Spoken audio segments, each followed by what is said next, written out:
pagi anak-anak. Pagi Ibu. Perkenalkan, nama Ibu Yuliana Wunga. Biasa dipanggil Vivin. Asal Ibu dari Wateneso. Ada yang tahu Wateneso tidak?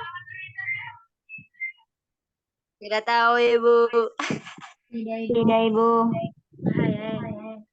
Tidak tahu, Ibu. Baik, sekarang kita mulai dengan materi kita, yaitu pengertian sistem ekonomi.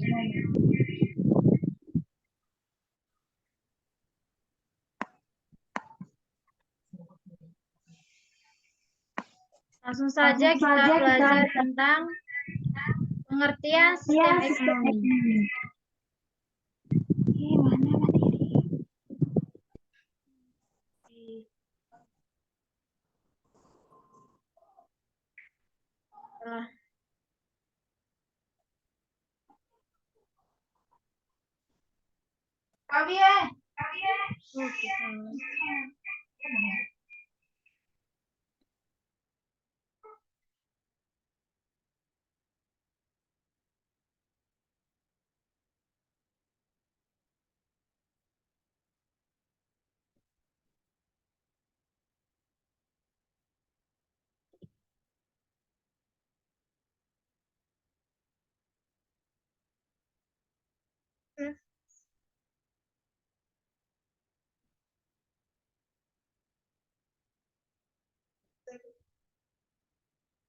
Langsung saja kita belajar tentang pengertian sistem ekonomi campuran. Sistem ekonomi campuran adalah sistem ekonomi yang memadukan sistem ekonomi pasar dan ekonomi komando dengan derajat campuran yang berbeda.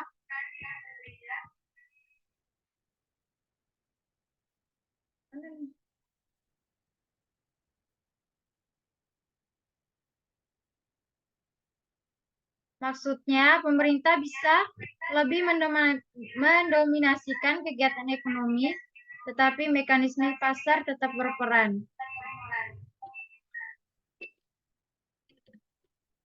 Berikutnya, kita belajar tentang ciri-ciri sistem ekonomi. Saya minta kepada Nona Sandralita Meo untuk membacakan ciri-ciri sistem ekonomi.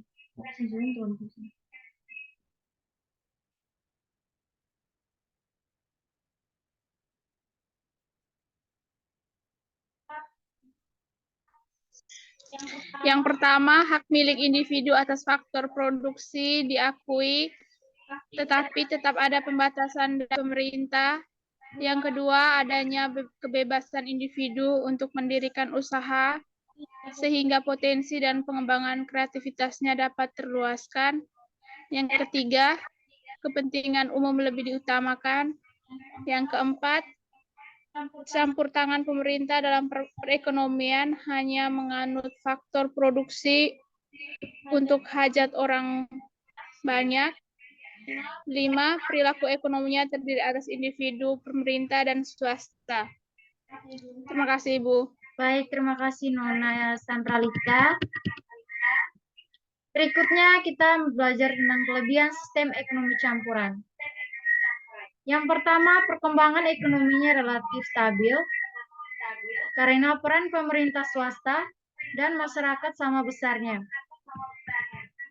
Yang kedua, adanya dorongan dan inovasi untuk menciptakan kegiatan usaha. Yang ketiga, mediasi pemerintah bisa membatasi sindikasi atau gabungan para pengusaha, pihak swasta juga masyarakat.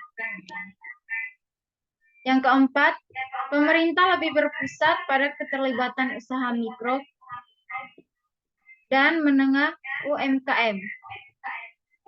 Yang kelima, terpisahnya sektor pemerintah dan swasta.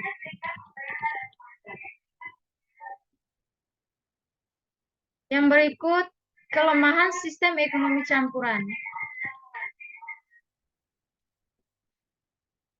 Saya minta Nona Paulina Pia untuk membacakan kelemahan sistem ekonomi campuran.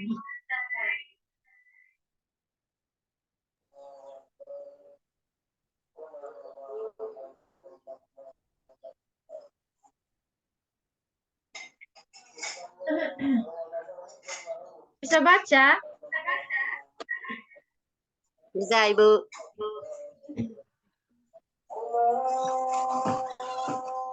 Kelemahan sistem ekonomi campuran. 1. Beban pemerintah akan lebih berat dibandingkan swasta. 2. Kurang maksimalnya keuntungan yang didapatkan pihak swasta. 3. Tidak jelasnya batasan pengaruh pemerintah dalam perekonomian. Adanya ketimpangan dan persaingan bisnis dan tidak tepatnya pengelolaan sumber daya. 5. Timbulnya anggapan bahwa pegawai pemerintah berstatus lebih tinggi dibandingkan swasta. 6. Sektor produksi lebih menguntungkan jika dikelola pemerintah. 7. Sulitnya memenuhi berbagai macam kebutuhan masyarakat. Sudah, Ibu. Terima kasih, Nona Paulina. Sama, Ibu. Berikutnya kita belajar contoh sistem ekonomi campuran. Yang pertama, subsidi bahan bakar minyak. Harga minyak mentah di dunia makin tahun makin meningkat. Yang kedua, kebijakan anti monopoli terhadap produk swasta. Yang ketiga, bantuan modal UMKM. Selanjutnya, peran pemerintah dalam sistem ekonomi campuran. Di dalam sistem ekonomi campuran, pemerintah berperan sebagai pihak pengendali dan pengawas akan kerjasama dengan pihak-pihak swasta. Hal tersebut dilakukan dengan tujuan agar sistem ekonomi berjalan dengan lancar.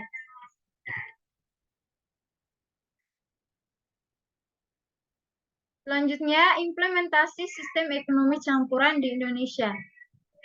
Dalam kegiatan sistem ekonomi campuran di Indonesia, memberikan dan mengimplementasi beberapa bentuk, yaitu dengan mengeluarkan peraturan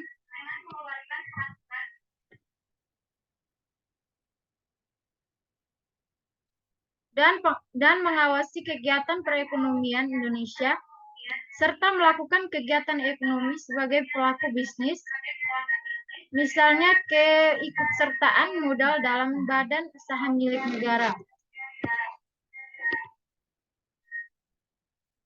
Berikut ada 4 sistem ekonomi yang diterapkan. Yang pertama, sistem ekonomi liberal dari tahun 1950 sampai 1957.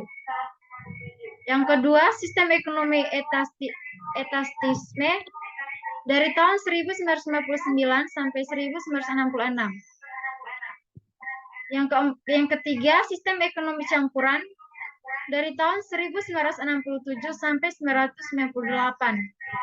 Yang keempat, sistem ekonomi Pancasila dari tahun 1998 sampai sekarang. Selanjutnya, tujuan sistem ekonomi campuran. Saya minta Kakak Yoga untuk membacakan tujuan sistem ekonomi campuran. Baik, terima kasih atas waktu dan kesempatan yang diberikan kepada saya. Tujuan sistem ekonomi campuran. Tujuan dari pemberlakuan ekonomi campuran adalah supaya tidak ada keberpihakan kepada pemerintah maupun kepada pemilik modal atau masyarakat. Hal itu karena tujuannya itu sistem ekonomi campuran kerap dianggap sebagai sistem ekonomi yang paling fleksibel. Terima kasih, Bu. Oke, terima kasih Kakak Yoga.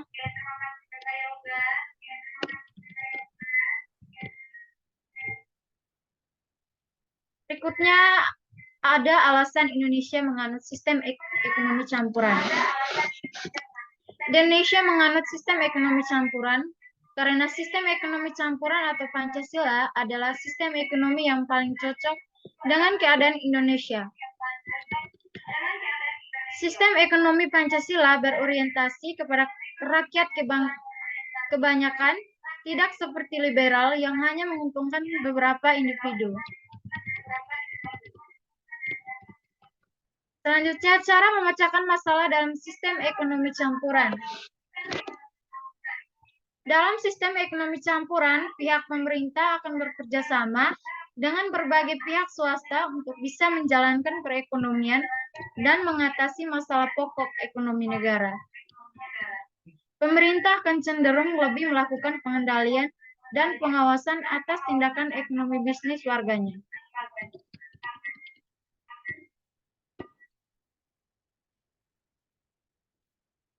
Oke, baik. Untuk adik-adik semua, materi kita hari ini sampai di sini dulu.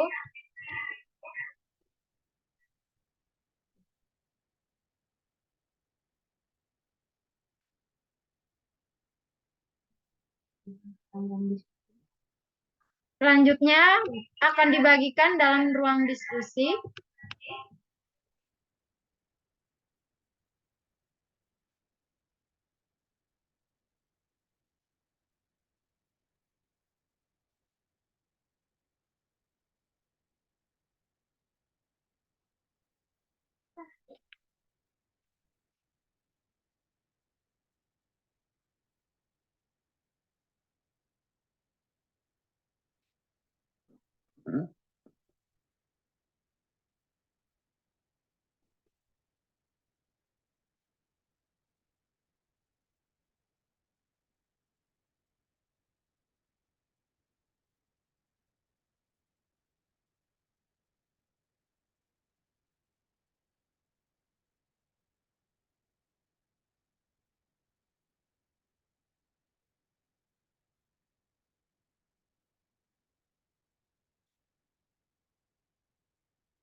Silakan masuk dalam ruangan diskusi masing-masing ya.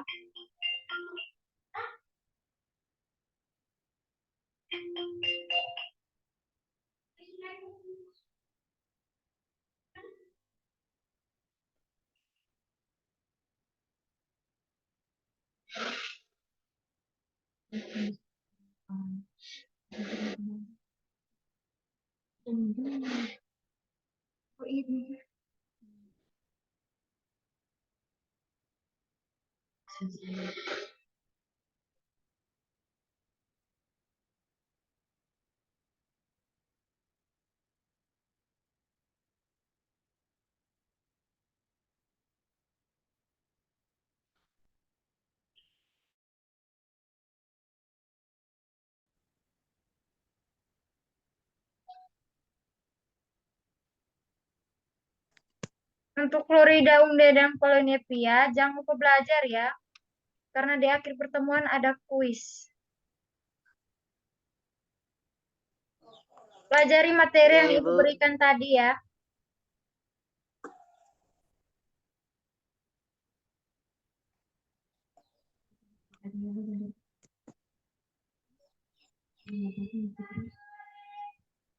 Untuk Kakak Yoga, jangan terlalu mengeluarkan suara.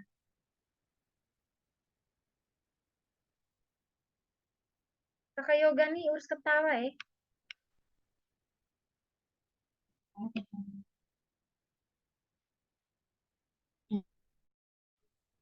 Langsung urus.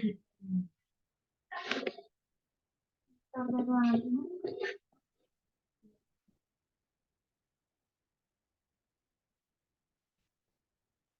Ini mikirin kayu.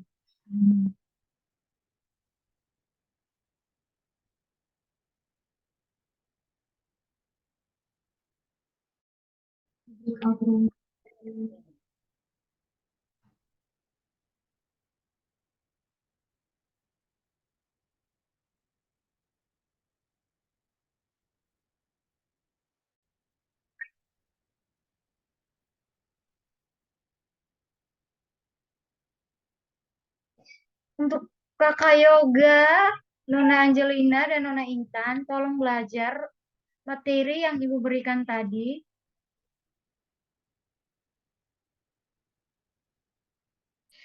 Ibu. Nanti ada kuisnya ya. Baik, Ibu.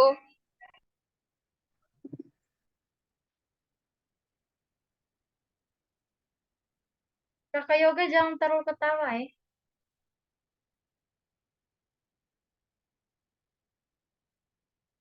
Tolong belajar materi yang saya berikan tadi.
Baik, anak-anak. Materi kita hari ini hanya sampai di sini. Terima kasih atas waktunya.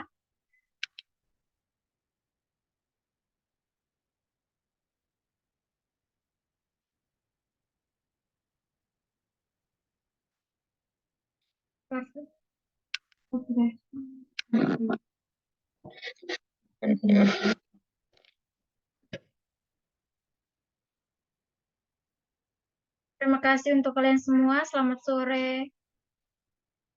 Sore, Ibu. Selamat sore. Sore, Ibu. Ini.